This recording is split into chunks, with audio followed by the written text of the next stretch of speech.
నిరసన మన హక్కు. కానీ ఇంట్లో పప్పు అయిపోయింది, ఇంట్లో చక్కెర అయిపోయింది, ఇంట్లో ఉప్పు అయిపోయింది అని నిరసన వేసినాం అనుకో దానికి ఉండదన్నా, దానికి ఒక వాల్యూ ఉండదన్నా. నిరసన మన హక్కు. నువ్వు దేనికోసం మాట్లాడుతున్నావు సార్? वक्फ बोर्ड के जिन प्रावधानों के विरुद्ध इंडी गठबंधन के नेता बार बार बोल रहे हैं, क्या वो प्रावधान सऊदी अरब में लागू है? అభిమాన యూట్యూబర్ శ్రీ ప్రశ్న అన్న, వక్ఫ్ బోర్డ్ మీకు ఇంకా రాలేదు కావచ్చు మీ దగ్గర దాకా. వక్ఫ్ బోర్డ్ అని పెద్ద చర్చ నడుస్తుంది.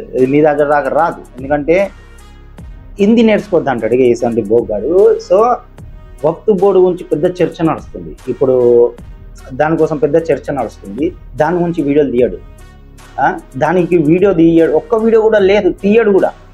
ఎందుకు తీయడు అంటే అర్థమైంది కదా, అందుకు తీయడు. ఒక్క వీడియో తీయమను అన్న, నా మన యూట్యూబర్ ప్రశ్న ఒక వీడియో తీసి వక్ఫ్ బోర్డు అసలు మన భారతదేశంలో ఎందుకు అని ఒక వీడియో తీ.